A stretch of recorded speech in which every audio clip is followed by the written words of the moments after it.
We've been trying to get this deal for 4 years, and we've been practically begging people, and they've been saying no. This label wants to sign us tomorrow, and they're a major. And what if in these 2 weeks Ray gets sick, or what if we break a string? What if we have a bad show, and piss off MCA? So we went with MCA. I have a lot of respect for Sebastian Bach, I really do. However, you don't get that great without the loose cannon. Like, people have stories like, the industry fucked me over, and or this, or we were fighting, or I slept with the singer's girlfriend. None of that. We just didn't cut it. And we were on the road with a video on MTV before our album was even out. We wanted off, and they wouldn't give us a video, so that was our out. They broke the contract. Music fans, when grunge got popular, they turned their backs on anything that wasn't grunge, and it was one of the strangest things I've ever seen in the music industry. When you don't succeed, that's when the voices start talking in your ear. Paul had been secretly saying for a while we should get a new singer because Ray wasn't showing up. We were thoroughly convinced we were going to be the biggest band in the world until we realized we weren't going to be. So I think a lot of what this is about is unfinished business, including what's happening right now. The hair metal guru, from Warren to Crew. The hair metal guru, never forget Charlie too. Hey, what a thrill to welcome Rob DeLuca to the show. Rob is the bass player and founder of the mighty Spread Eagle, who put out fantastic albums in 1990, 1993, and 2019. He played in Sebastian Bach and UFO for a large part of the 2000s, and the great news is that Spread Eagle is back in 2026 with a brand new album on Frontiers Records, The Brutal Divine. Came out June 12th. With that, Rob DeLuca, welcome to the show. Thank you, sir. It's good to be here. Appreciate your time.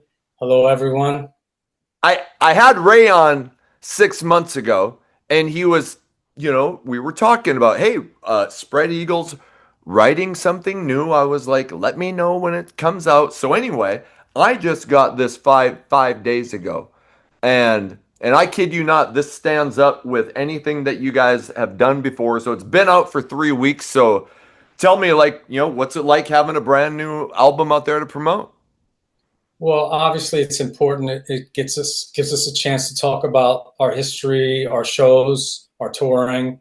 But the fact that it's getting really strong reviews is always a big plus.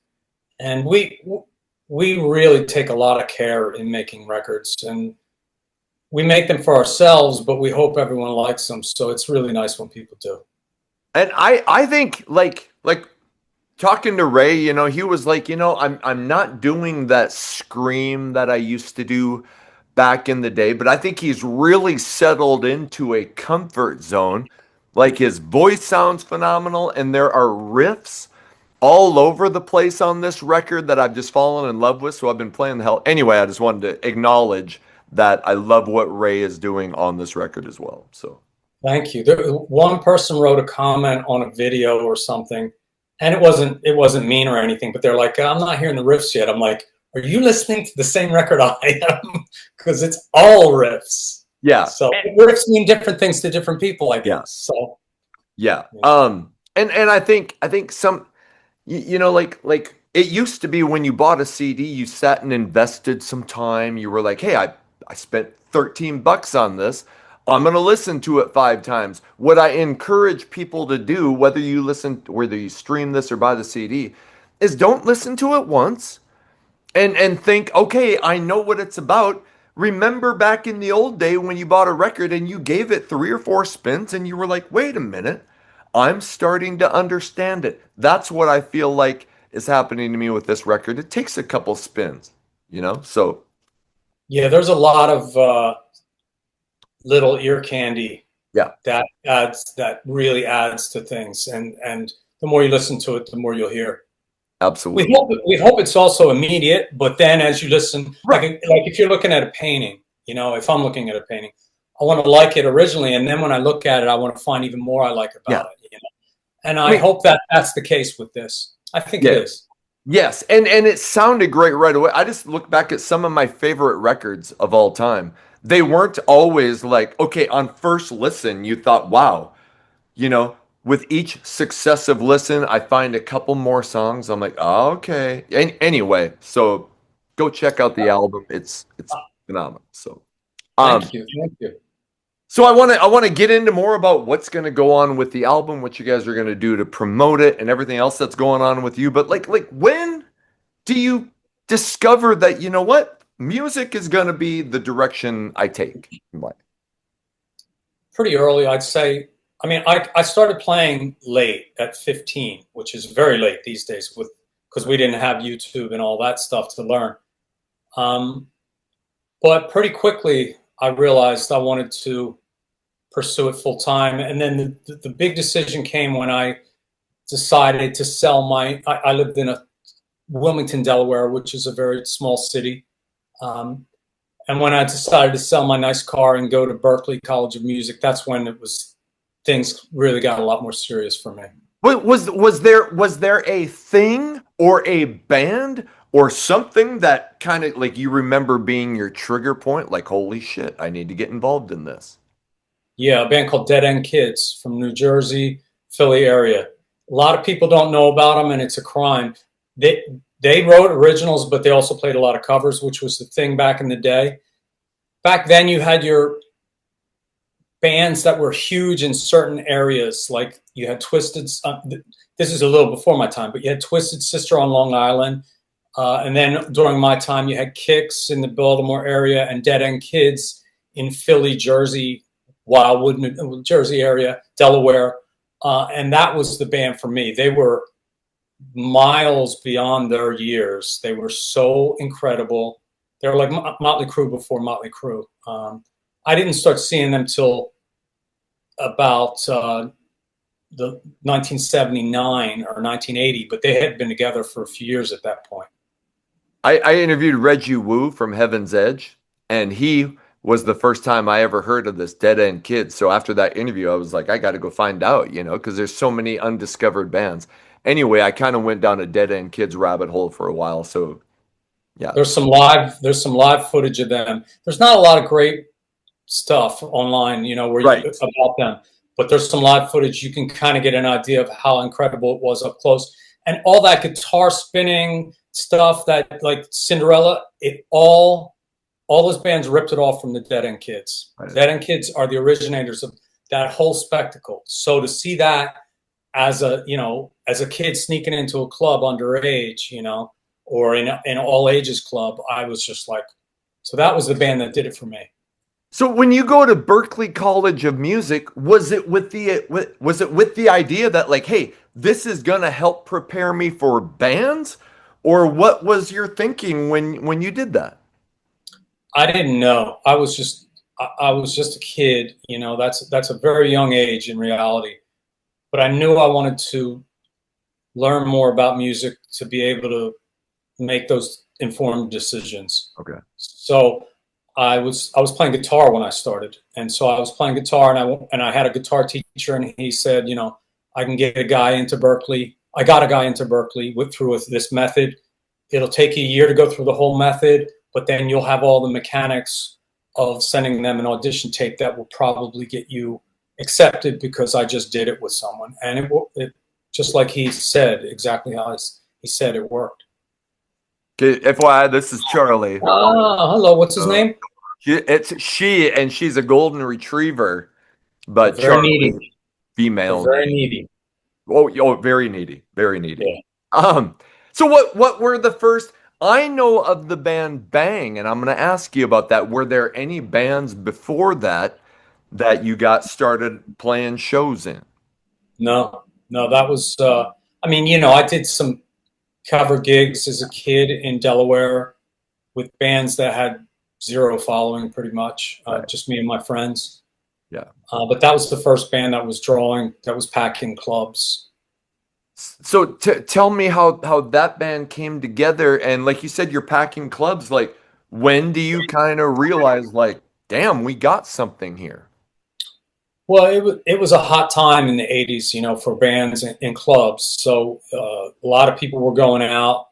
It was before HIV and things like that. So it was before, of course, there's always drug abuse deaths, but it was, there wasn't a whole lot at that time that we knew about. So it was a golden time to be in the clubs and party, and partying brings people out.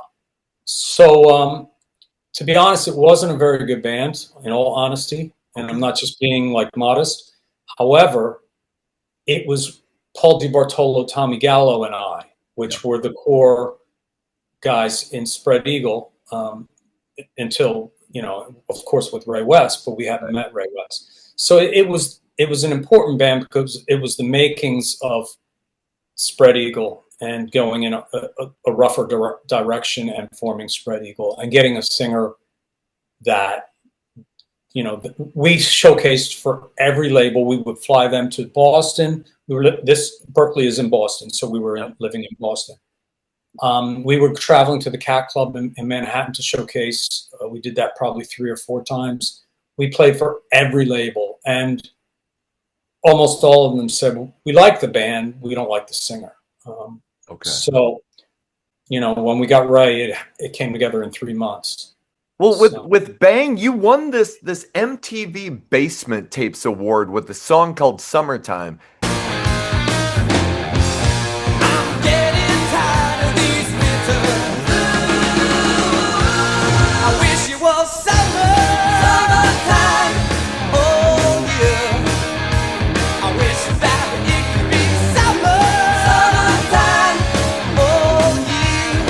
And you can find clips of it being introduced on MTV. You can find the video it's all over YouTube. Like, when that happens, I would imagine you're thinking, it's going to happen. Like, this is our ticket.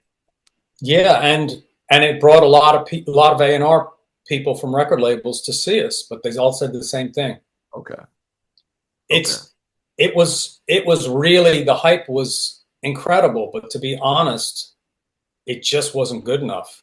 It's, like, people have stories like, the industry fucked me over, and, or this, or we were fighting, or I slept with the singer's girlfriend, none of that. We just didn't cut it.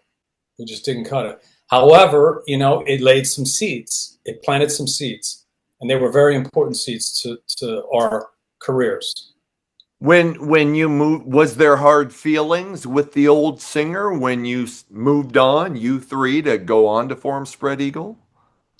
I'm not sure, because I never talked to him after that. However, it wasn't as clear cut as that, as we're getting a new singer.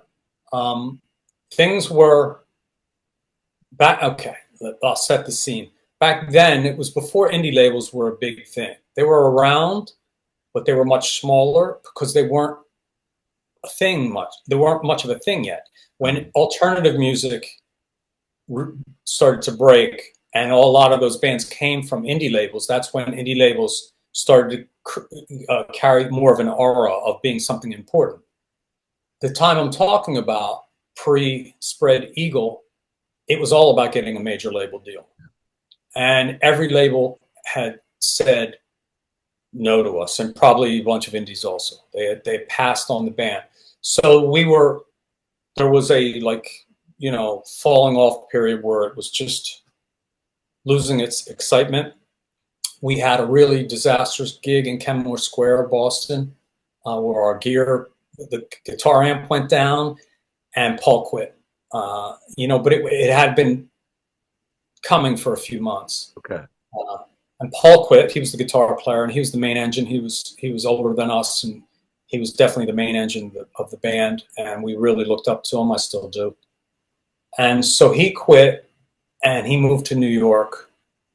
Long story short, he met Ray. He joined the band Ray was in, but there was already a guitar player in that band. He didn't want to be in a 2-guitar band, so that didn't work out. He called Tommy and I, the drummer, and I.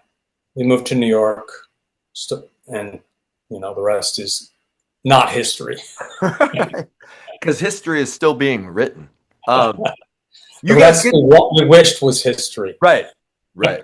You guys get together and you put together a 5-song demo. Were those songs written when you all got together, or was it stuff that had been floating around from before you guys got together? Some of it, Paul and I had written via mail, snail mail. We were sending cassette tapes back and forth. He moved to New York, and it didn't work out with Ray's band, so he started sending cassette tapes to me. I was still in Boston. Tommy was still in Boston. And some of it was written that way. And then when we got Ray, when we moved to New York, some of it was written with Ray in New York City. Did you guys, because you other three had been, you and Tommy and Paul, was it pretty seamless to bring in this new guy that you didn't know, Ray West?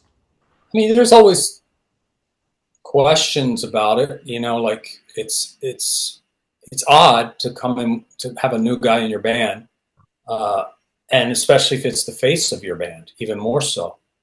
But Ray is and was quite a character, as you know. Yeah. And he has quite a voice and quite an instrument on him. So it was seamless in the fact that we had been trying to get a record deal for about 4 years. Yeah. And we had done everything. And I'm talking, we rehearsed 5, 6, 7 times a week for years. Normal. It was our job, you know, that was our life. And we got Ray, and we were signed within 3 months. We before we even did a gig, we booked gigs, but we had to cancel them and go into the studio to record. So you get signed without playing a gig. Do you like, how do you get record label interest? Do they come watch you rehearse, or how do you get signed? Yeah, we were rehearsing in a 12 by 12, 12 foot by 12 foot room in a basement on Lafayette Street in Manhattan called Loho Studio. And that's the same place where we did that 5-song demo that you mentioned, because next to that little rehearsal room was a tiny little control room. And, you know, you can imagine just how it sounds, a basement in Manhattan. It was, you know, dirty and rats and you name it. So if the band was recording, they would have the control room. If they weren't, if they were rehearsing, you know, you pay these guys by the hour to be in there. So we booked some gigs. We got Ray. We did this demo. Ray just started helping us out on the demo. And as soon as we heard it, Ray's like, okay, this is a band. Ray was out of his other band and into this band. We didn't have a name. Right. We started booking gigs, and through friends and things like that. So one of the managers, we had a manager from Boston. Ray had a manager. They joined. Yeah. Okay. Charlie Gambetta and Scott Calvert.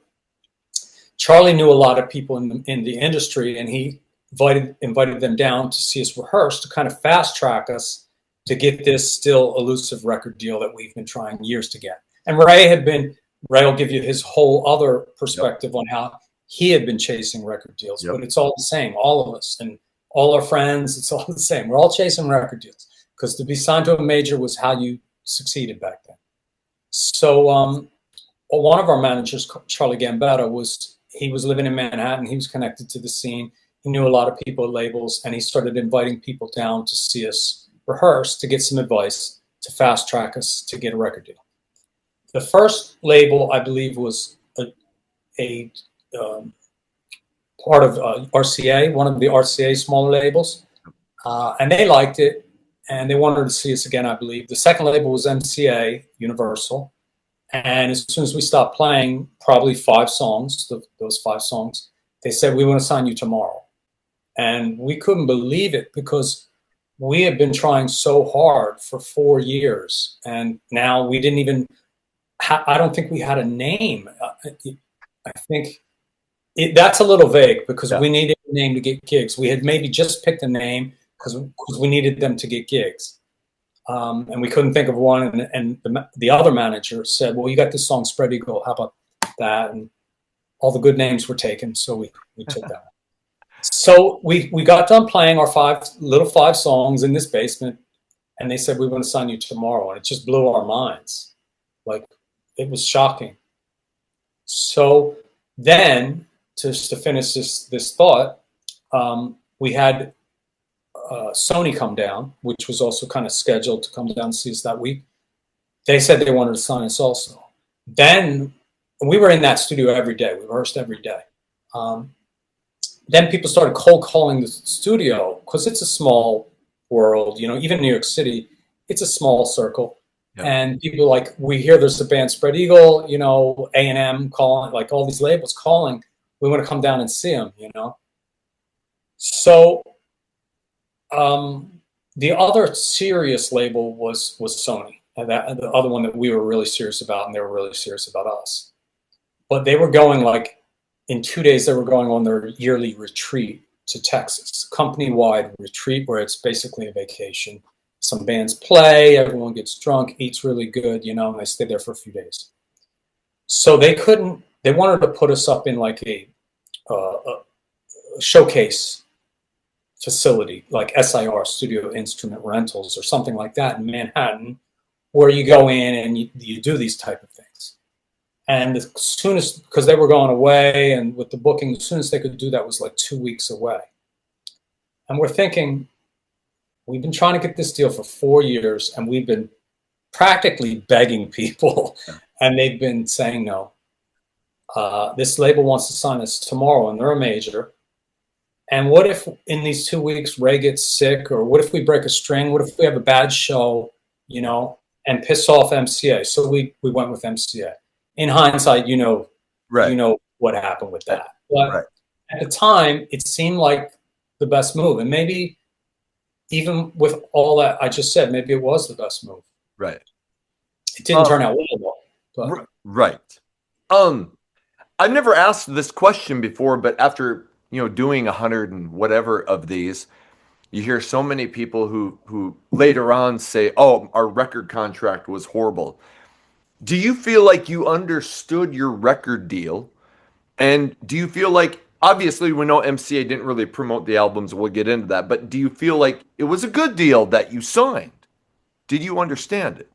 it wasn't a great deal at the time. I've heard of bands getting better deals, but it was a good deal. Okay. However, there are no good deals in the music business as far as the artist is concerned, because all the rights are with the label and basically no rights are with the artist. So, but that's the deal with the devil that you make. And it worked out for some bands and it didn't work out for most bands. Right. It's the way it is in the music industry. You had to write a lot of the debut album in the studio because you only had 5 songs. Was there a lot of pressure? Like, we're signed to a major. Like, we got to get some songs written.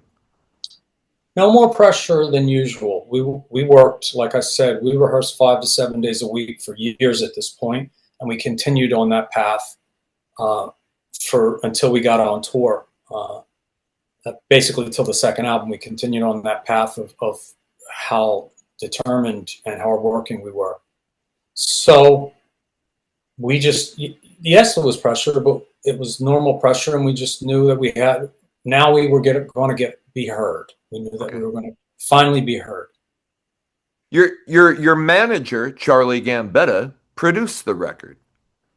Was that always the plan? Was it awkward having your manager produce, or was it awesome? What was the studio like?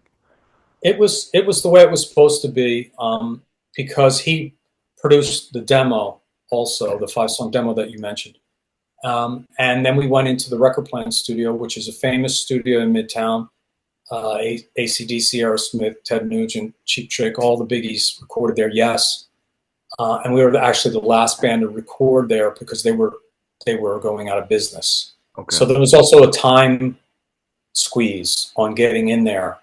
They were tearing the place down as we were finishing recording, and we were unable to mix there because it was dismantled at that point. So we mixed in Soho at Green Street Studios. You got 2 singles and videos: Switchblade Serenade, Scratch Like a Cat. I remember a ton of people, or the people that I knew that heard this record, talking about it. It feels like even nowadays, I think I'm tuned in from the fans' perspective, that a lot of people love this record. But and maybe we've already hinted at it, but do you feel like when did you kind of realize that MCA wasn't gonna maybe pick up their end of the bargain on the debut album? Pretty quickly. We were thoroughly convinced we were going to be the biggest band in the world until we realized we weren't going to be. But until that second, no one could tell us otherwise. We're very cocky, but it helped us. It made us stand up for ourselves and to anyone else. So we had two managers. You mentioned Charlie Gambetta. Our other manager was named Scott Calvert. Both of them have passed away. Rest in peace. Scott Calvert was a big guy in the video industry. Okay, so he was our manager in Boston. Charlie was Ray's manager, and we combined them when we combined with Ray. So Scott Calvert, he had directed DJ Jazzy Jeff and the Fresh Prince, Parents Just Don't Understand, which was a massive video. Yep. He did Mariah Carey. He did Cyndi Lauper. He did Guns N' Roses Live at the Ritz. You know, he directed a lot of stuff, and literally 50 others that I can't think of. He directed the Basketball Diaries movie with Leonardo DiCaprio. Right. So he was our other manager. So we recorded the album, and we got a tour. We got a booking agent through Charlie Gambetta, and they put us out on the road with Vane. Yep. Okay. That agency was called Famous Artists. There wasn't one famous artist on the agency. So Vane was on there, and they're like, well, that's similar style. And actually, in hindsight, it's a really good pairing. Yeah. We just got lucky because they were on the same agency, and we started booking a tour before the album was released. Okay. But to back up a little bit, we recorded the album, and we said, we want to do a video. That's one of our managers' fortes. Let's do a video. They said, well, the album isn't out. You don't have a budget yet. We said, fuck that. So we used our own money and Scott's favors, and we made Scratch Like a Cat on a soundstage in Queens, where I am right now. Okay. So we got out on the road. We got that, and that went right to Headbangers Ball MTV. Got right in because Scott had really good relationships with all these people. And we were on the road with a video on MTV before our album was even out. So but I didn't answer your question. Sorry. No, that's okay.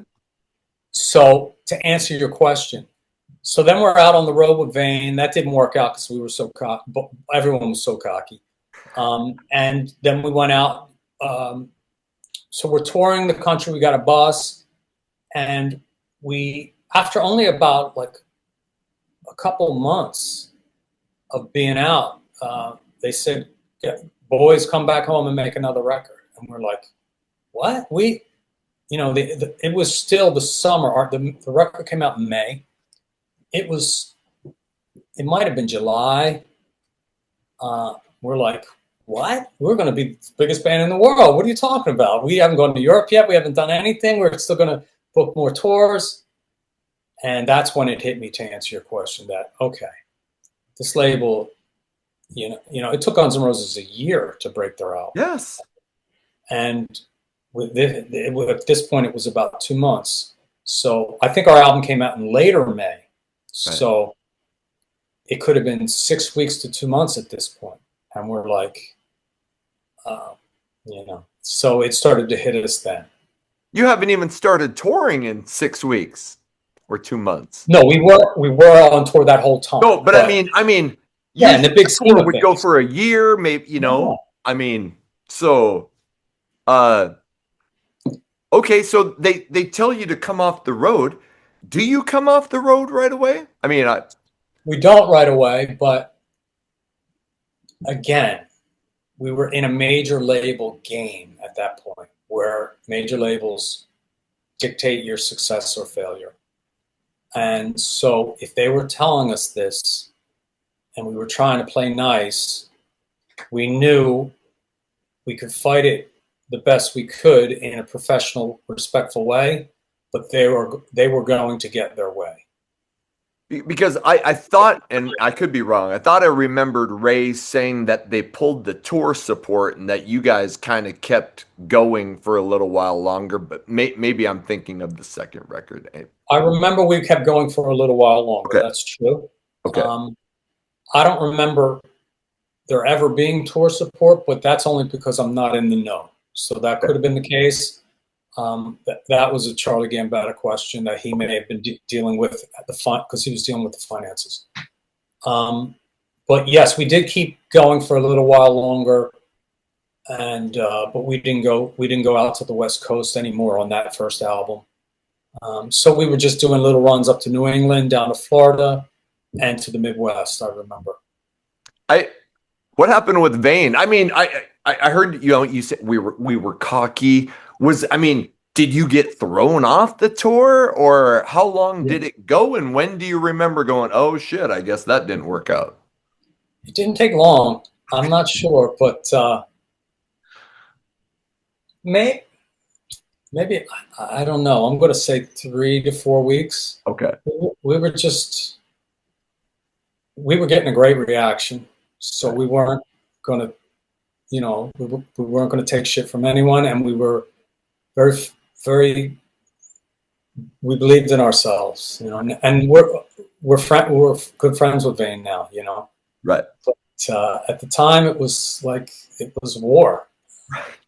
It was war. Okay.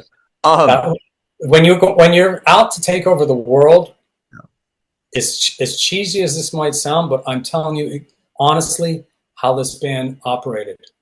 When we moved in Boston, in New York, no band was like us. No band rehearsed 5, 6, 7 times a week. We would do band rehearsals. Tommy Gallo and I, the drummer, I'm the bassist, would go do an additional rehearsal. We'd go home and eat, go back to the rehearsal space, do a rhythm section rehearsal. And then when we weren't there, Paul DiBartolo, the guitar player, was there all day writing riffs. Like, we were hell bent. And when we came to New York and in Boston, we just didn't see any bands that were that insanely passionate about it. Everyone said they wanted to succeed, but we put in the work. Right. So that translated to how we carried ourselves. No one was going to tell us anything. What do you think when grunge starts happening? Like Nirvana appears September of '91, and you guys, you weren't like a big poofy. You guys were a street sleaze rock band. Did you feel like, hey, we can fit in with this stuff?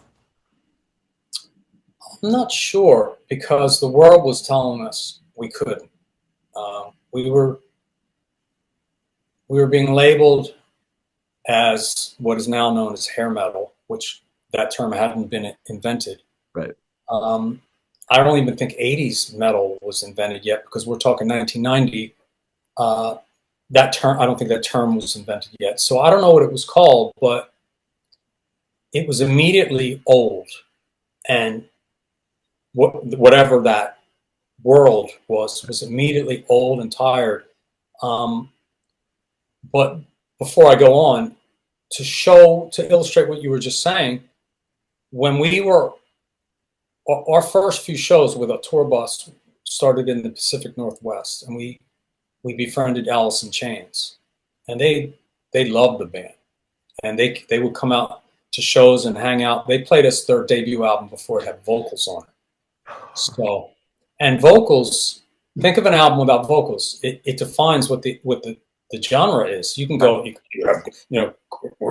can falsetto, kind of like opera, like. So it sounded great. But we didn't know what it was all about yet. We loved it, and they came on our bus and played it for us. So we befriended them. They would come out to shows whenever we were close to each other. So we were definitely a cool band. However, music fans, when grunge got popular, they turned their backs on anything that wasn't grunge, and it was one of the strangest things I've ever seen in the music industry. I was a freshman in college when Nirvana, you know, so I was came to school with all my Poison cassettes and Spread Eagle, and then all of a sudden, like to see it change, all of a sudden everybody start wearing flannel and hey this, and then oh Poison sucks or whatever. Anyway, like you said, it was the strangest thing to be around. Very strange.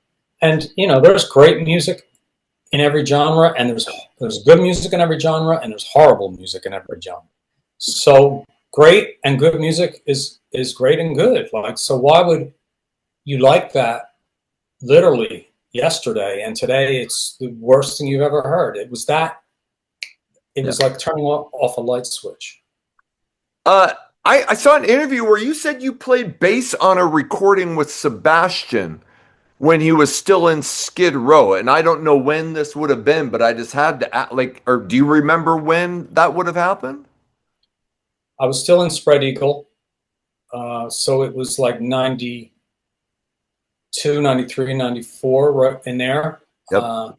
He was recording in the record plant, not the record plant, Electric Lady Studios in Manhattan, and didn't have a bass player. Called me up.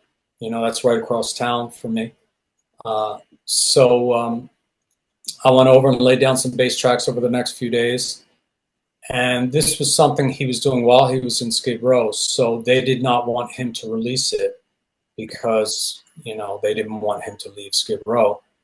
But it was Sebastian singing, me on bass, Andy McCoy on guitar, Michael Monroe on saxophone, and a guy named Bam Bam on drums. Bam Bam So, McConnell. Mark McConnell. Yeah. What I mean, shit. What do you know? I mean, obviously it probably hasn't come out. Do you know whatever happened to it? I think there's tracks online somewhere I've heard in the past. Okay. I'm a huge But fan yeah, of it was never officially released. Right.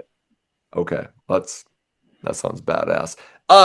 There's 3 years in between the debut and open to the public. And nowadays that's no big deal, but back then that's a huge wait. So and why do you think it took that long to put out the second record?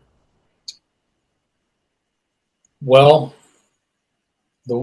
everything changed. There's a lot of reasons. One was what we touched on already. The label were trying to break the first album, so the label had a bit of a different attitude towards the band. Like before the first album, this is going to be, you know, huge, and then when it didn't happen, maybe it's not going to be huge.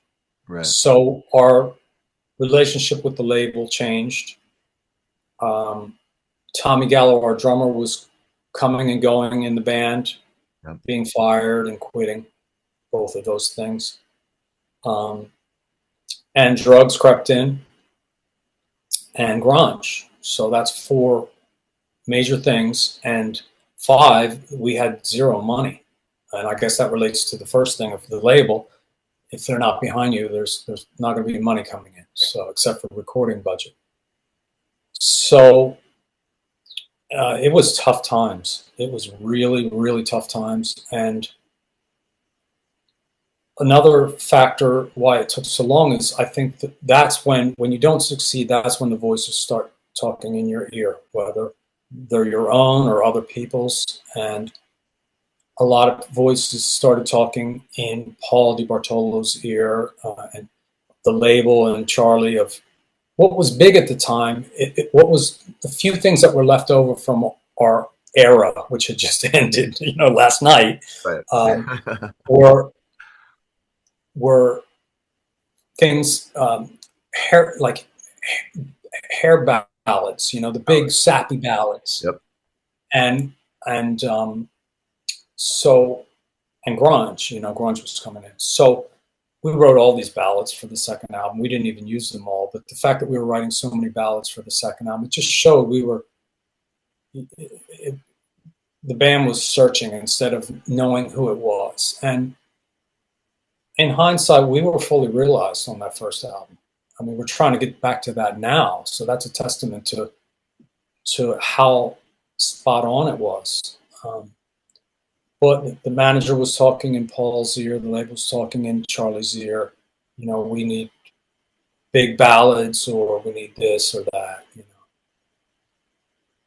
So, I like what you said. Like you said, like you feel like you were fully realized. And I think people who listen to this record, it's so rockin' and vicious and ferocious, and so I feel like it thank you, up with that record anyway.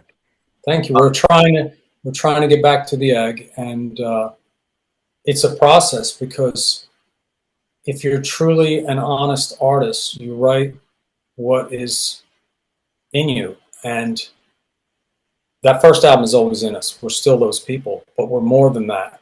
Yep. And so I could put on Scratch Like a Cat and, you know, change a couple notes and try it, you know, and then, you know, but that wouldn't be genuine. So we write for us for now, but with that in mind, that's what our fans want, and that's who we are still, but we're more than that. So it's a process. It's a process. When you go into the studio for Open to the Public, like, are you guys getting along still? I mean, you talked about the issues with Tommy. I mean, are you guys like, shit, you know, it didn't happen on the first record? Are you frustrated with each other? What's the mood of the band? Probably a little bit of that. Or yes, we are. We are. We're trying to make the best of a bad situation. Like I said, you know, we had no money, drugs were coming in, grunge. Now it was like, you know, everyone hated us. Yeah. You know, we were we were horrible. You know, we were part of that whole thing. So, I mean, we still got along. We still got along, but it was very sobering. It was very sobering. And Ray was very upfront about his struggles with addiction and, you know, heroin issues. No, did you ever have any issues, and when did you notice that Ray might be in trouble? I didn't ever have any issues. I mean, I've tried drugs. I used to drink a lot of beer, but when you're in your early 20s, it's very easy to do. Right. I would wake up the next day and totally function and go to rehearsal. And when I realized it with Ray is we would rehearse as a three-piece for, I mean, like I said, we were still, at this point, we're still rehearsing 5-6 days a week. And Tommy and I are still doing rhythm section rehearsals besides that when Tommy was in the band. But Ray wouldn't come for weeks at a time to rehearsal, which is sometimes, you know, somewhat common for a singer. You know, they're home working on lyrics or whatever. But when he would come, there wouldn't be progress. Okay. Open to the Public, there was no music video, but I think I heard that they had promised you one. Can you, like, what happened with that? At this point, we, you know, so like I was saying, it was a sobering time, and now go like a year or two beyond that where the record is finally done. They released some songs to college metal radio that did well, but like Devil's Road and I think Revolution Maker. But college radio is just a small little thing, and again, to succeed, you need to break at real radio. So they decided to release a song called Shine. Mm-hmm. And Shine, I mean, the album is incredibly musical, Open to the Public. But I don't think Shine sounded like Spread Eagle much, and our fans didn't think that either. Right. So, and radio did not embrace it. So we're talking, the album is out for a matter of weeks, and they pulled the plug. I don't know how many weeks, but I'm going to guess 3 to 5 weeks it was out. Okay. And they pulled the plug. So it was similar to the first album, but even much shorter, much more shocking. Because we still felt, even though everything that had happened, we're putting out major label albums and we're going to fucking break through, you know? So Shine didn't do well at big radio. It got a few stations, but you need a lot. And it was basically done. They pulled funding, and we were left on our own. And we had a video in the contract, like you stated. Ray was correct about that. So we wanted off of Frontier, off of MCA, Yep. and so we started talking to like Sony, who was interested, who had still hung around all that time, all those years. Sony was still there. They came to the studio and watched recordings of Open to the Public. So we wanted off, and they wouldn't give us a video, so that was our out. They broke the contract. So we got out through that. And then they did a press release that they dropped us after that, you know. So, which is fine, but it wasn't completely true because we beat them to the punch. Okay. So. Okay. I mean, once they pulled the funding, I mean, they were probably out anyway, but you guys asked to be out. It wasn't like they said, okay, okay, I got you. 100%. I mean, would they have given us another album? Maybe. I don't know. That's what I was going to ask. They were not, but they pulled the funding for Open to the Public, and that record was not going to break at this point. Right. I knew that. So what happened? And I'm assuming Ray. Obviously, if Sony's interested, Ray's still in the band. What happened? Was there any legitimate talks with Sony, or what did happen with that? Yes, we were talking to them. A lot was happening. We were talking to them, and Ray decided to quit the band. Okay. And Paul had been secretly saying for a while we should get a new singer because Ray wasn't showing up. Right. Everyone thought that was a horrible idea. And Paul might have even thought it was a horrible idea deep down, to his credit. But we were in a bad position. So we talked about auditioning other singers. And then Paul decided to quit. Okay. Did like you talked about maybe wanting to replace Ray, but when did Ray actually, I mean, did Ray address you guys? Hey guys, I'm out, don't want to do it anymore. How did Ray end up leaving? He went to a bar with Paul and they discussed it, and he quit. And I'm going to say 2 to 3 weeks later, Paul quit. Okay. They both quit right around the same time. Were you devastated, or were you like, it wasn't going to happen anyway? What's your thoughts then? I was very devastated. Yeah. I mean, Tommy had been fired, came back, and then quit, our drummer. So it was me, the replacement drummer, Dave Femia, and the manager, Charlie Gambetta. And one of our managers, Scott Calvert, he was busy doing movies and stuff, so he didn't quit, but if it wasn't succeeding, he wasn't really needed around. So he was still a dear, confident, and he was still technically our manager, but he was kind of out of the picture. So it was me, Dave Femia, the replacement drummer, and Charlie Gambetta. And back then, I was Rob Spread Eagle. That was my entire identity. And before that, it was Rob this band and Rob that band. So I felt raw, very raw, walking around New York City, just not having a band, not having a plan. It was rough. It was rough. And I've never been in a band, so I went, but like I was in the military for 22 years. I remember when I retired, and you're like, you're not a soldier anymore. Like, what do you do? Like, that's who I was. Anyway, I imagine it being somewhat similar. You're like, you were Rob from Spread Eagle. Anyway. Yeah. We have just put out 2 major label albums, and now I don't have a dime, and I don't have a job. I don't have a band. I don't have any friends because they were my friends. I have some friends, but my closest friends are gone. It was weird. It was very weird. So what do you do then? I did the same thing I've done my whole life. I put together bands, develop followings, try to get noticed. Anything that you were like, Nothing hey, notable. Nothing notable. Bands that were doing well in New York City, but nothing notable. And so by chance, I just happened to call Sebastian with some kind of idea about something, and he said, "Well, I don't want to do that, but I will be needing a bass player soon." So I kind of fell into being a hired gun.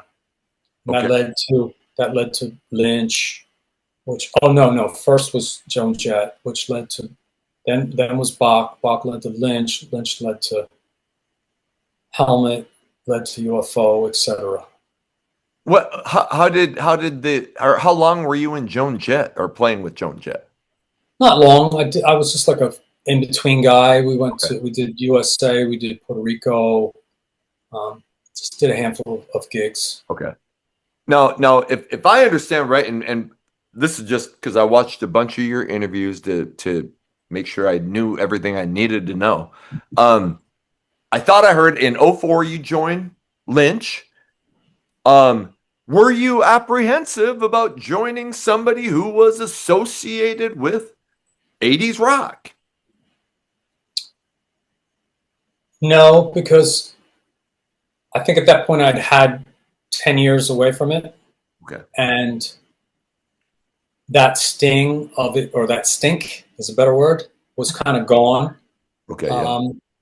And it was work. And I didn't plan on being a hired gun at that point, even when I accepted it. But I was like, well, this is a few bucks, and I need to make a few bucks. Yeah. So, and then when I got in it, I realized it was exactly like Spread Eagle. One guitar player, the guitar player being like the engine of the musical entity, and you just kind of face each other and riff, and figure out if this will work or not. And it was exactly like Spread Eagle. So it was something that was really comfortable. I realized it was very comfortable for me. No, it seems like you went from Lynch to Sebastian, and I thought I heard you say there was a show where you were playing with Lynch, and maybe there was talk of you playing with Sebastian, and maybe that is what led to you leaving Lynch. I don't know if you can go into that, but I just thought I'd ask. Absolutely, that's exactly what happened. We were doing a show in Poughkeepsie, New York, at the something like Mid Hudson Civic Center, some kind of name like that. It was Twisted Sister headlining. I'm not sure. It was Ingve. I'm not sure what order he was going on. It was Bach and it was Lynch. I was in Lynch's band at this point, and I had been talking to Baz. I started talking to Baz, and he said, "Hey, dude, he had been telling me he's going to need a bass player. He's like, so it's starting now. My bass player can't make this gig, and you're already playing it with Lynch. How about if you do double duty?" I was like, "Sure." So I told Lynch, and he said, I don't want my bass player playing in two bands. So Bach was bigger on the bill, and he was booking a lot more gigs, and he was East Coast. So that's when I made the leap. Was there any hard feelings with George? No, he asked me back to the band years later. Oh, okay. So. Okay. All right. So it's '05 that you join Sebastian, I think. And you guys end up like shit, I think in '06 you went out with Guns N' Roses for a period of time. I mean, that's Yeah, gotta be a huge thrill in the 2000s to play with them. yeah, it was great. I think it was '06 or '07, but it was probably '06. We did about 100 shows with them, Good. Which is that's stuff dreams are made of. That's what you imagine when you're a kid. I mean, well, actually, you imagine you're the headline band, but that, you can almost touch it. Right. So it was amazing. To be that came through Axel and Sebastian's friendship, and we were very, very lucky, all of us, to be in that position, and we respected it, and we did the best we could, and we brought it every night. So that kept us there for a while. So yeah, I was very happy. You didn't play on, or did you play on any of the albums, or No, did you just, no, he okay, would have different guys play on the okay. album. Um, I'm not trying to dig for dirt, but I mean, No, that's okay. Sebastian's, he's known for being awesome and also being a loose cannon. So I just, how was your relationship with him? And I'll just ask if you saw that loose cannon side of him. Well, my relationship with him is great. He's a friend of mine. Okay. I have a lot of respect for Sebastian Bach. I really do. However, you don't get that great without the loose cannon. And let me clarify what I mean. The loose cannon is part of the reason why he's so great. He he has no filter. He's not calculating. He wears his heart on his sleeve. So if he's angry on stage, you're going to get a lot of power out of his anger. If he's happy on stage, you're going to get a lot of comedy and fun out of his comedy. He brings what he's feeling, and yeah, I saw it constantly. Absolutely, I saw it all constantly. I was with him for 17 years, so went around the world a bunch of times, and I had some of the best times of my life, especially those Guns N' Roses, mainly those Guns N' Roses shows.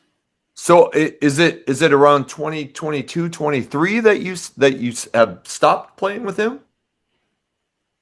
Yeah, right around there. It wasn't any like blow up or anything, but Okay. it post COVID, we Sebastian with me, we did a massive tour. Actually, it's very ironic. It was the biggest tour we'd ever done, the longest tour we'd ever done, and it was post COVID, like shortly post COVID. Um, so we got through that. It was, and I'm not going to lie, it was difficult because of COVID, Yeah. but we got through it. And but then I started booking Spread Eagle a lot, and it was just got to the point where I had all these shows. They were online.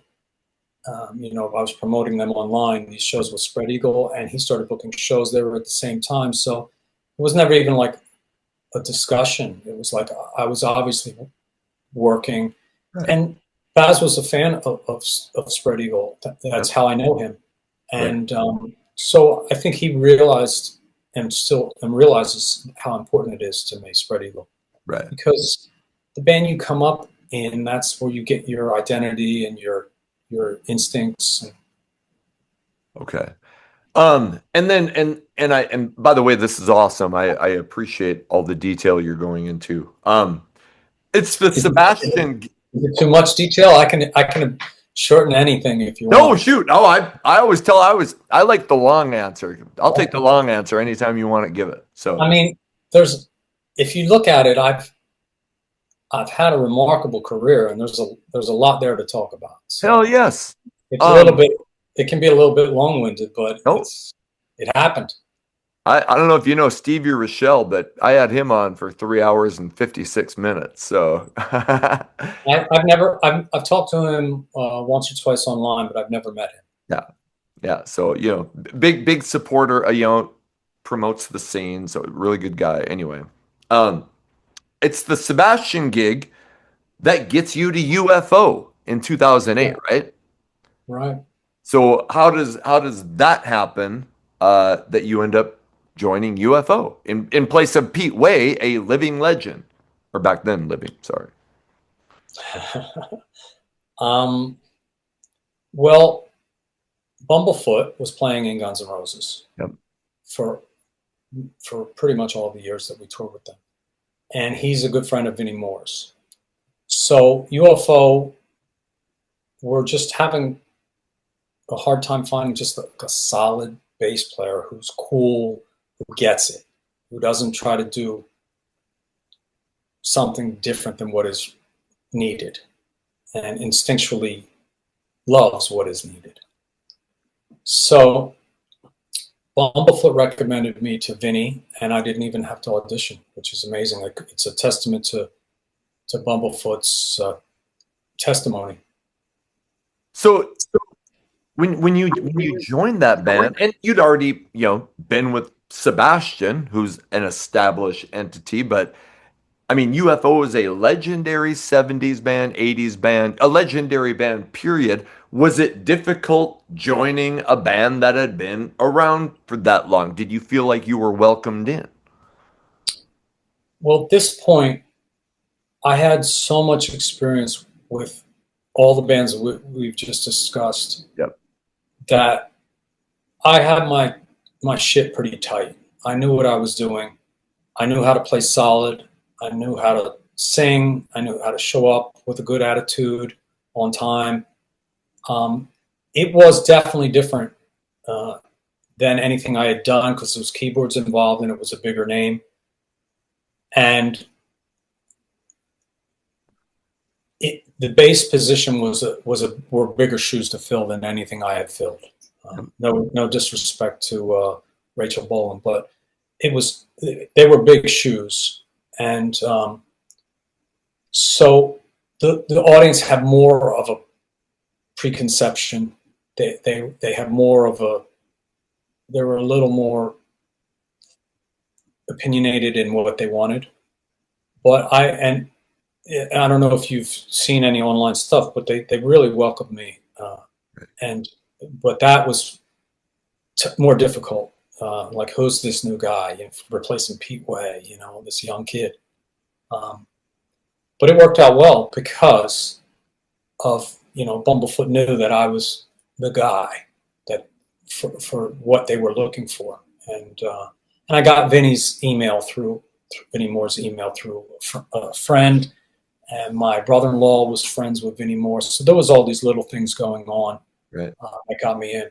But to answer your question, it was different, but I wasn't intimidated because I knew the songs. I went in knowing the songs really, really well, and they were cool guys. They are cool guys, and I was professional about it. And luckily, the audience were patient enough to give me a chance, and it worked out very well. The bottom line is this, and this goes for UFO or any classic rock band.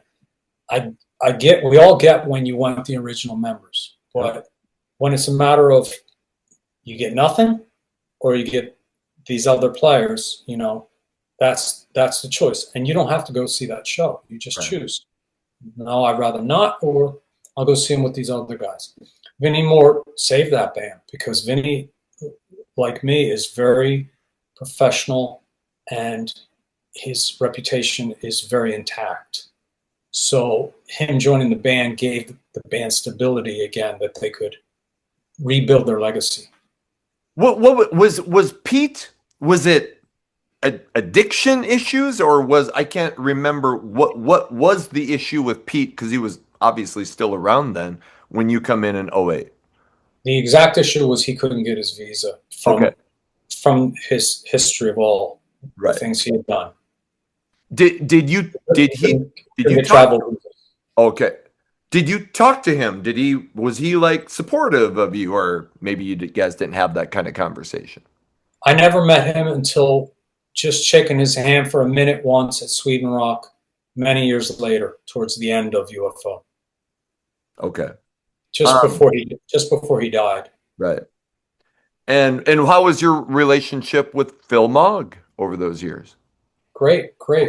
Phil's a pro. He's incredible. He's a great singer. To this day, he's a great singer. I mean, he is an unbelievable singer right now. And when we ended the band, in my opinion, it was way too soon because he was still at his top level.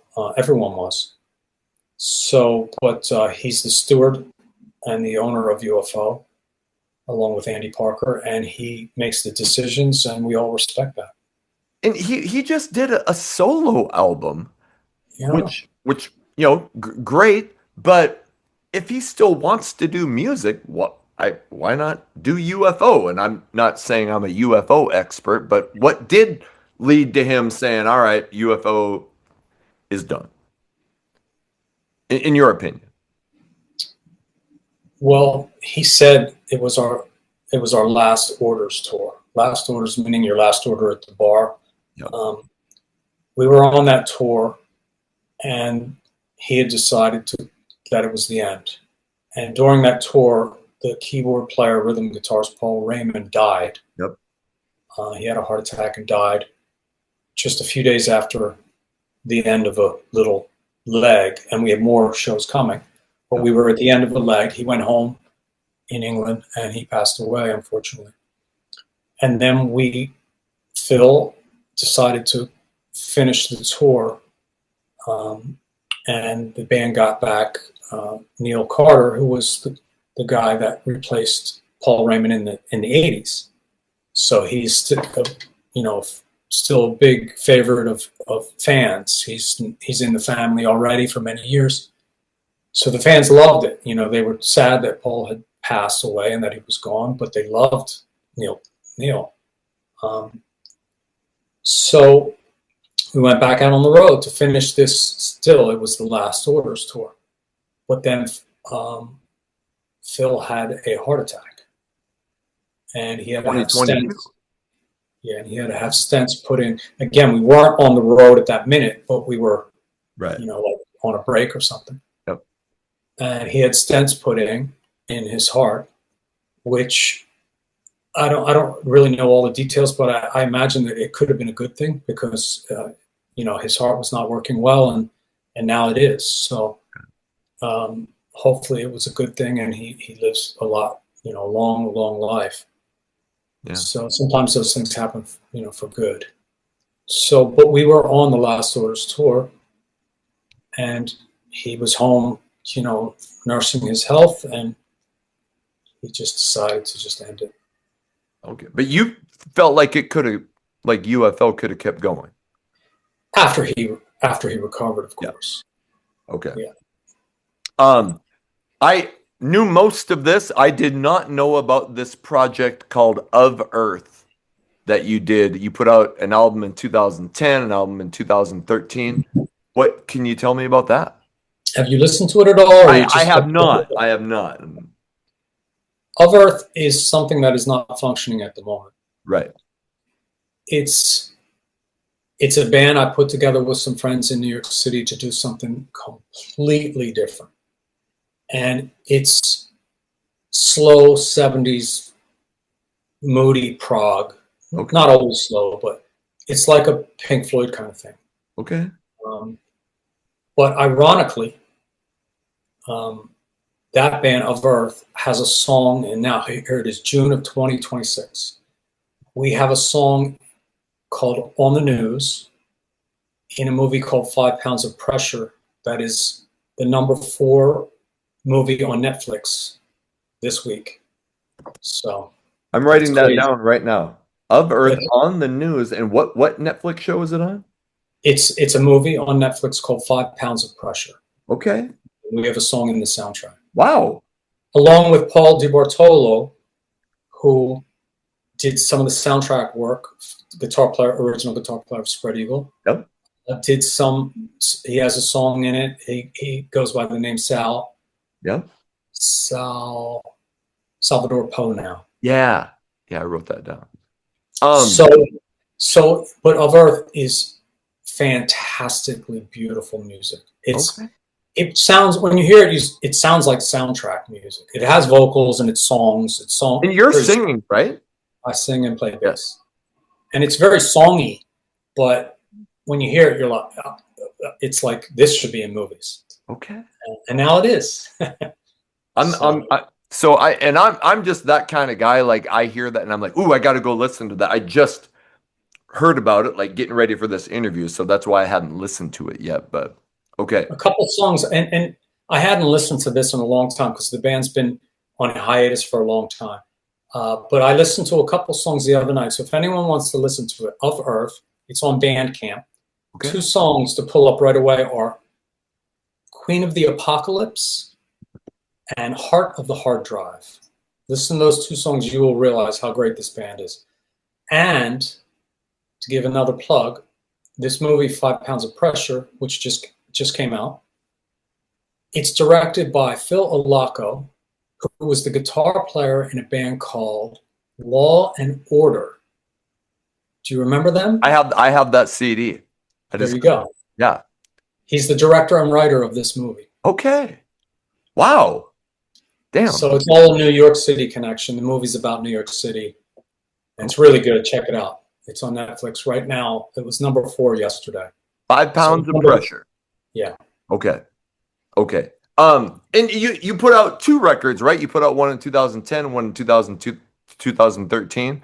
Is that kind of okay? You kind of got that out of the way. Is that something that you ever feel like you'd want to revisit? Or I mean, obviously you're pretty busy with other stuff, but Never say never. okay. Life, I try to navigate this the best I can. That life, sometimes finances dictate life, and I try not to let that ruin my life or my career. So I navigate that as best I can. Um, so it's expensive to try to break a band. Yeah. It's very expensive. Yeah. In '06, what leads you and Spread Eagle, you and Ray to reform? Well, I mentioned a song called Queen of the Apocalypse. Okay.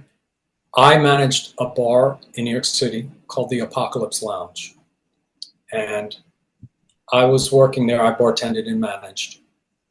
It was owned by Charlie Gambetta, who was the manager of Spread Eagle. It's all tied. Law and Order, New York City. It's all about New York.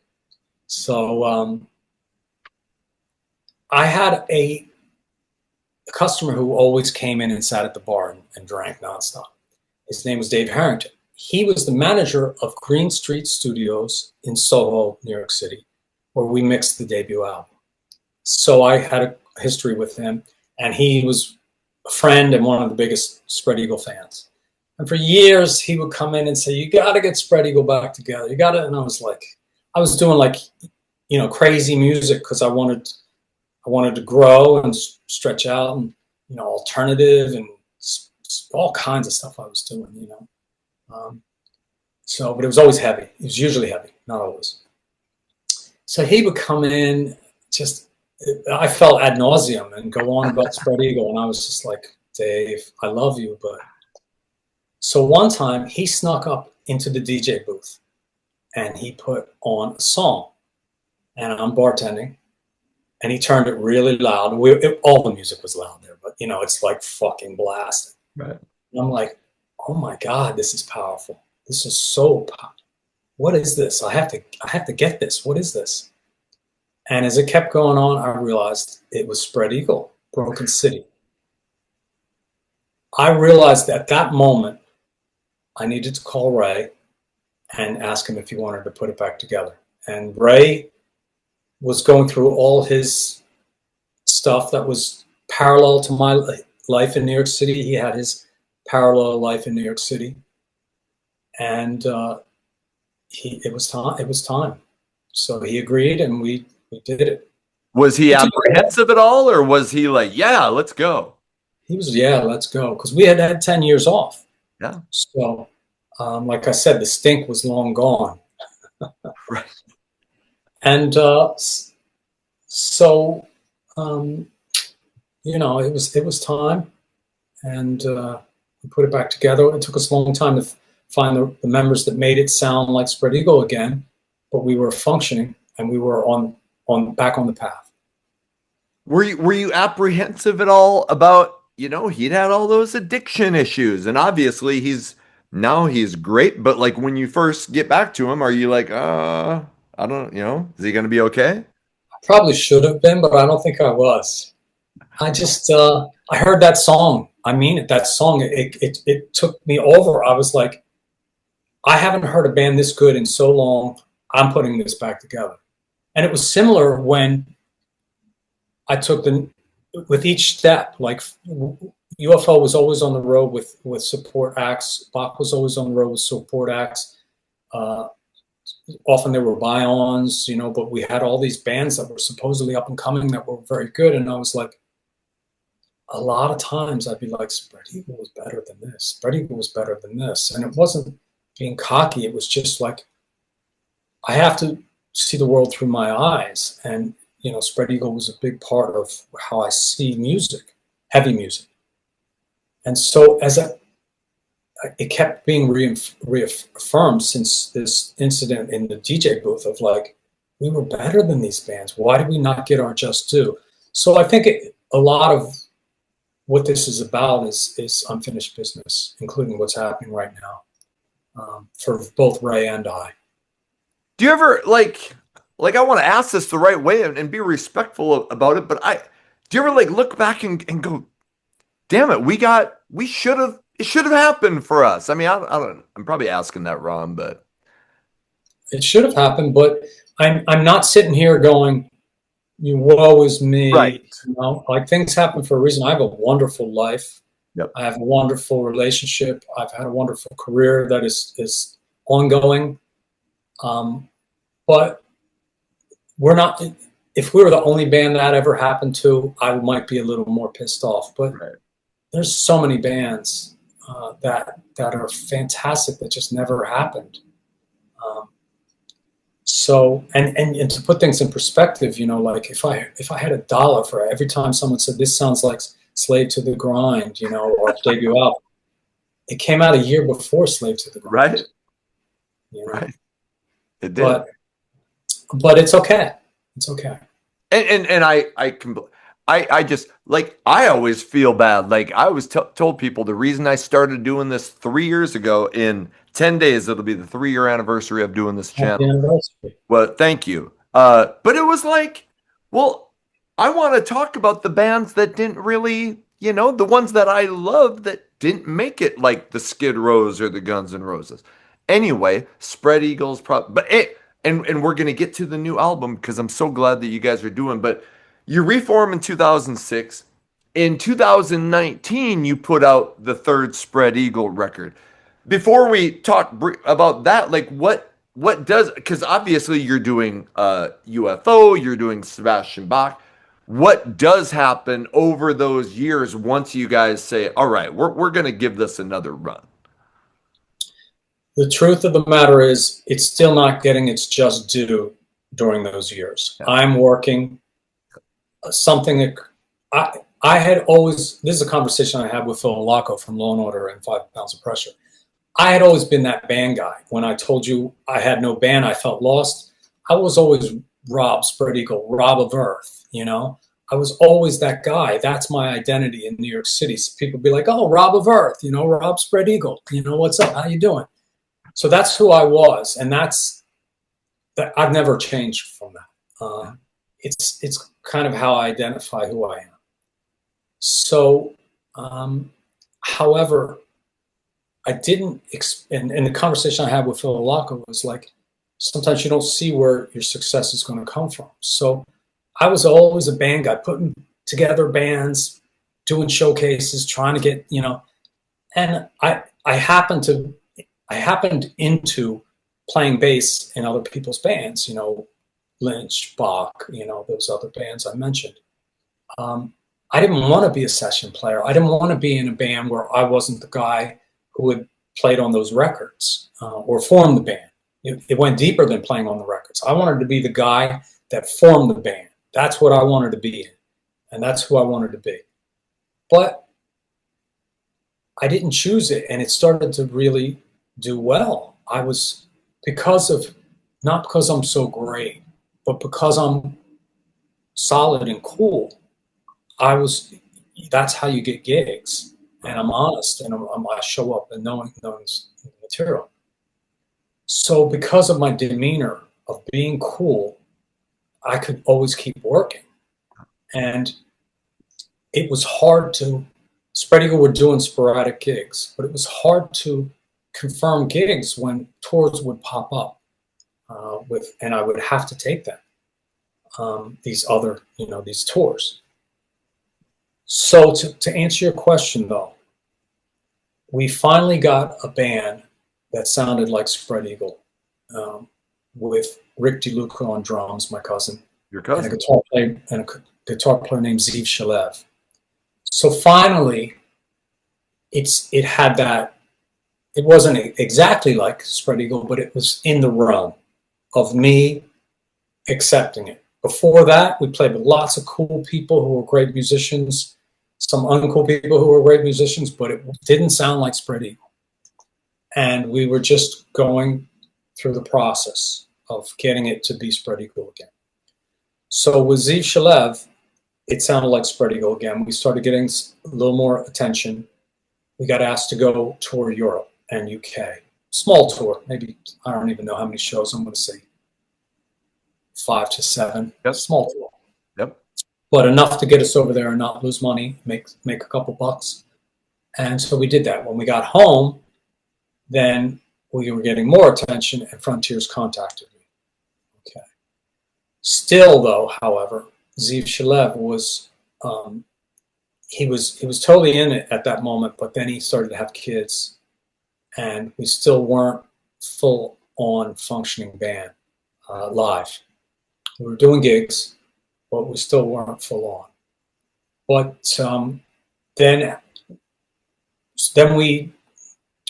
we got offered this record deal, and it started to get more serious. We got a different guitar player who wanted to tour because Ziv started having kids. Then it became the answer to the question. Okay, we can tour a lot, and I have these people who want me to play with them. But at that point, it got back to that mindset of, this is a band I formed. Yeah. These are songs I was really integral to and a part of. So I decided to make the leap of faith. And that's where we are now.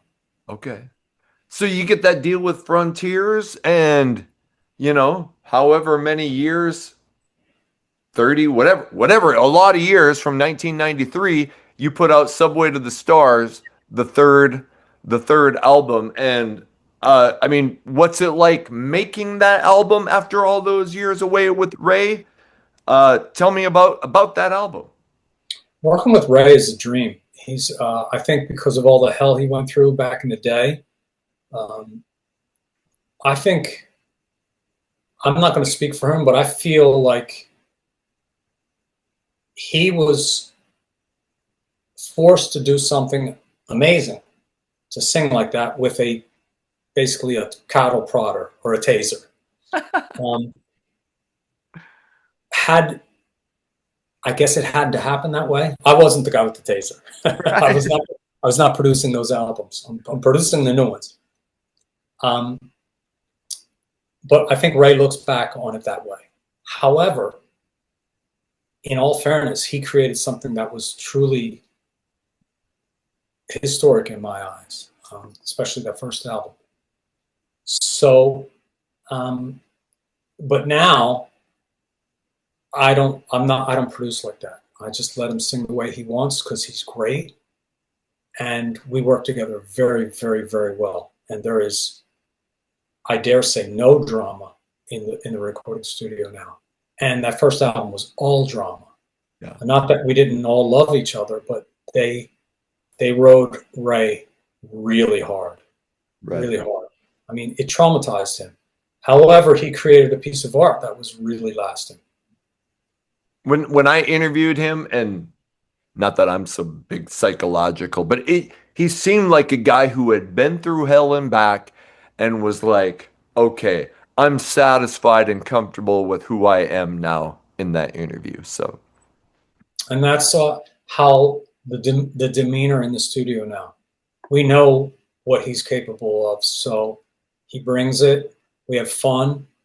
He works hard. He gets the job done, and it's wonderful. What was how? And I know you've done a lot of producing. How was the decision made for you to produce Subway to the Stars? Because no one was stupid enough to take the job. It's the way we do it is old school. Yeah. And it's a lot of work. And album budgets are, very low these days. So to put in that much work to make a record on the level of our first two, it's a lot of sweat. Right. So that's why you have a world of bedroom albums, because the industry has just made it so economically unfeasible to spend the time to make a craft. So now there's all the shortcuts. You get the producer who flies in all the sounds and all the samples and puts it to a grid. Don't worry, just sing it once. I'll Sing the chorus once, I'll fly it in, all that stuff. It's all the way that we don't make records. Spread Eagle don't make records, but it's all the way that makes it time consuming. And you have to have someone who's willing to invest that. But I go back to being this kid that wanted to make records. And that's why I still feel art and love are the two reasons I was put on this earth. So art is half of that. So if I can make a record the way it needs to be made, the old school way, on analog gear, with real musicians, being together in the studio, working together, doing pre-production, making demos, then I know it's going to be special. And which leads us up to today, the Brutal Divine. We are so. We were talking Subway to the Stars, and that if this falls in, that falls into the category also. We are so proud of those two albums. Subway to the Stars got the best album reviews of our career to this day, and Brutal Divine is so fucking awesome and ripping that we couldn't make those records if we were a bedroom recording band. Right. We just couldn't. It wouldn't sound like that. And there's a reason why, and we don't use AI to write. There's a reason why all these people say, all these bands are starting to sound alike, or all these recordings are starting to sound alike. Well, why do you think that is? So we do not record or write with AI. Right. So we make records that take a lot of work and they take a lot of sweat. But in the end, we have this feeling of what we have right now with the Brutal Divine. We have this record that people are really excited about, and so are we. And we've already had 3 songs in the live set, and they go over great live, and it's a blast. I realize it's like asking you to pick your favorite kid, but are there any? What are the songs that you're putting in the set, and are there any particular songs that you're closer to? Well, the 3 songs in the set right now are the first 3 singles: Street Noise, Flat Earth Vultures, and Ant Farm. Ant Farm. To pick a favorite of the whole album, it's hard. Yeah. I do love the whole album. My first favorite of the album was Flat Earth Vultures stuff. Yep. Because of that riff. Yeah. Yeah. So, but they're all really interesting, and there's no repeating ourselves within the album or within past songs. People say it reminds them of the first album, but it doesn't sound like any songs off the first album. Yeah. People say it's the album that should have came after the first album, right? Which I kind of can see. I can see that. Me too. And not, it would have been nice if moving to open to the public was a slower progression, right? As opposed to that overnight change, which was a result of the music industry changing overnight. Yeah, I'm a riff guy. No offense to people, but to me, it all starts with the riff, and I feel like, damn, this record's like a gut punch. It's not there's no real ballad. Make Believer is kind of a little bit more mid tempo, but everything is just kind of fast and ferocious, and I think it's catchy as shit. And I think Ray sounds phenomenal, and the riffs are all over the place. So I genuinely am excited about this record. Thank you. And even Make Believer, which you mentioned, is maybe a touch lighter. Yep. The verse is total riff. Right. If you listen to the verse, it's a total riff. Yes. But yeah, I agree. I write from riffs. I write on bass. Right. So I don't write like chordally. That creeps in somewhat. Everything creeps in. Yeah. So I guess I do a little of everything. But when you're playing one string at a time on a bass, I can hear a song more from a riff. So I write. It starts with riffs with me. So. And you put out 2 videos for Ant Farm and Flat Earth Vulture. Are you guys looking to do any more videos or any more so how are we going to promote the record from here on out? Well, I'm not going to talk about that because I'd like to follow Frontiers' lead on Yep. that. But there are more singles, audio singles, Okay. and more videos coming. Okay. Okay. And then what do you guys have coming up for shows? I'm assuming playing I'm as much going as to I'm going to get out of full screen for a second, yeah. And let's see, exit full screen. So talk amongst yourselves, and I'm going to promote just our schedule. Yes. And then I'll be back with you in a second. No problem. We have, so we're going down to Florida, and then we got some New York shows, Maryland, and then we have, starting in August, Slovakia, Austria, Italy, France, Germany, Poland, Finland, Sweden, England, Scotland, and Wales. Then we come back. Then we come back to USA and to go to Texas. So we have 13 countries we're touring in. Holy shit. Okay. Do you guys do you get many offers because I think you do mainly club headline shows, right? Do you get many like hey, come open for this band at a casino or like one of the bigger bands, I don't know, a Bret Michaels or a Rat or anything or Stephen Pearcy? No, we don't. It's kind of like looking at the first album going, why didn't more things happen with this album? We don't have people reaching out to us. We don't have an agent. I'm the booking agent by de facto, by default, and I'm not happy about that. But I book a lot of shows. Yep. 50, 60 shows a year I book. Yep. But we are looking for an agent if there's any out there that want to offer us shows. But no, we want to play with these bigger bands. We want to play with compatible bigger bands, and we want to headline ourselves. Also, we want to do everything. Yep. We want to do it all. So, and like you guys would be perfect on the Monsters of Rock cruise. Well, we've done that twice. We're in that family. Yep. Okay. We did that. We did that this year. Oh, did you? Oh, yeah. What year are we in? We're in 2026. Yeah, we did it this year. We're on this year. I was this close to going this year. I'm going next year. I'm buying my tickets this week. Anyway, so well, I'll say to anyone who is on the fence, it is so worth it. It is so incredible to experience that. Right. And we are very happy to be included in that family. Right. So we've been playing every 2 years. We played 2024. We played 2026. Okay. The Brutal Divine.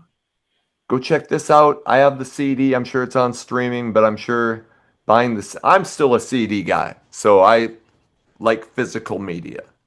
That's all. We don't care as long as you listen to it. Right. As long as you listen to it anyway is fine. There are 120,000 songs being uploaded daily to streaming services. So 97% of them are. so hopefully we're in that top 3%. Right. But just listen to it. Just listen to it any way you can. What's in the future for you and Spread Eagle? What else do you have left to accomplish? We look like we're being a little lazy, right? We seem like we're a little lazy, right? I don't know. You're playing 50, 60 shows a year. You put out it. Yeah, we're working hard. Just to keep doing what we're doing, just to keep the trajectory is definitely going up. But we need some influencers. I'm not going to lie. Every young band, I'm going to plug someone else. Like I was on Eddie Trunk recently, and the fact that he takes time to speak to bands of our size and is really fantastic because that's what we need. We need influencers like you and Eddie.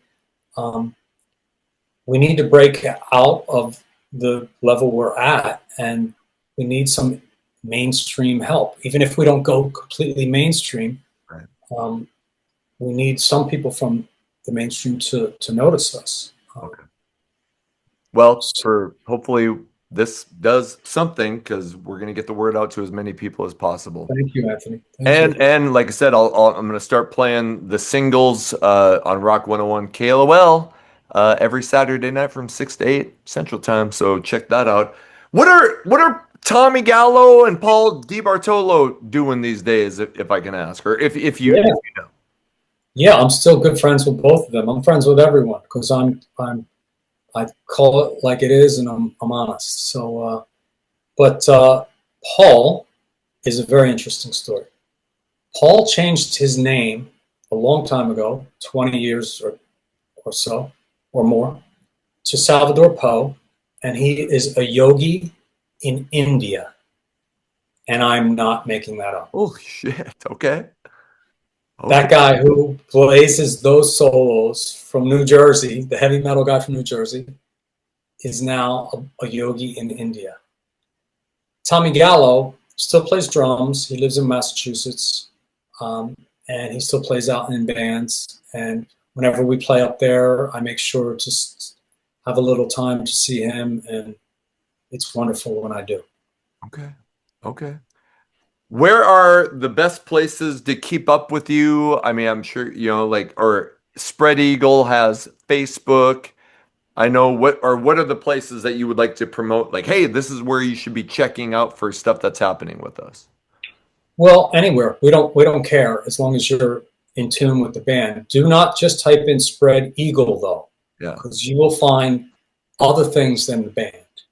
that's right. But we're like Spread Eagle Band or Spread Eagle New York City on all mediums. Okay. Go to our YouTube and Spotify and check us out. Go to our YouTube and subscribe, because we'll be releasing more videos, and we have some really cool videos up there from this album. I will put the link to your YouTube channel and stuff like that down below. And our Spotify, please. And our Spotify. Okay. And your Spotify. Is there anything I missed? Anything? I mean, you've done a lot of stuff, but is there anything that you'd be like, hey, before we go, people should know about this? I mean, you didn't mention Helmet, but I don't think we need to go into that. I played with them. Yes, but it's all good. I mean, it's all leading to where we are now. Yep. The reason why it didn't happen back then is for a reason, and it's somehow led to where we are now. Like, maybe we would have been assholes. Maybe we would have been, if we had, maybe if we had so much money, that would have been more money to buy drugs and right. overdosed and been dead. Right. So it all is leading to this, and we're here for a reason. We put out this album, The Brutal Divine, for a reason on Frontiers, and we love it. We love it. We love it. We love it.